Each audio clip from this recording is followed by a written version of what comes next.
Petit aperçu vidéo de ce stylet pour iPad. Voilà, il a une forme tout à fait conventionnelle, c'est un peu ce qu'on retrouve chez les autres fabricants. Donc ici avec un petit connecteur USB-C pour pouvoir le recharger. Donc c'est pas comme sur les pencils Apple, c'est pas un pencil qui se recharge, enfin un stylet qui se recharge en le fixant sur la tranche de l'iPad. Là, il faut vraiment le recharger avec un câble. Pour l'allumer, il suffit juste d'appuyer sur le bouton arrière, si on peut appeler ça un bouton. Donc là, il s'allume. Il se met en veille automatiquement au bout de 5 minutes, il me semble. Et puis, bah voilà, on a une pointe, on en a une deuxième qui est fournie avec dans la boîte. Et le stylet est aimanté, du moins sur l'iPad Pro. Là, c'est un iPad Pro que j'ai.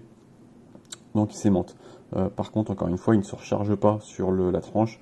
Pour le recharger, il faudra vraiment utiliser le câble USB. Donc ce stylet a la particularité de proposer a priori une détection de l'angle. Alors ça va vraiment dépendre des applications que vous allez utiliser et des outils que vous allez utiliser.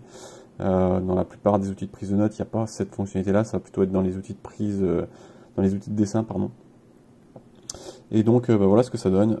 Ici là, si j'ai le stylet vraiment à la verticale, donc j'ai une pointe assez fine. Par contre, si je mets une inclinaison plus à l'horizontale, voilà, on remarque que ça change. Donc là, on peut voir si j'augmente la taille, par exemple, ce sera plus. Voilà. Donc la détection d'inclinaison fonctionne plutôt bien. Donc contrairement au stylet c'est à peu près la seule fonctionnalité qu'on a, hein, l'iPad, enfin le stylet officiel Apple propose beaucoup plus de fonctionnalités. On n'a pas de fonctionnalité de gomme avec l'arrière du stylet. Donc on est vraiment sur un truc très basique. Juste qu'on a potentiellement une détection de l'angle en fonction, encore une fois, des outils et des applications qu'on utilise. Bien sûr, si j'utilise là un autre outil, par exemple une plume, j'ai plus cette détection d'inclinaison, peu importe comment je tiens mon stylet, j'aurai la même épaisseur. Au niveau réactivité, ben, c'est plutôt réactif. Ça suit bien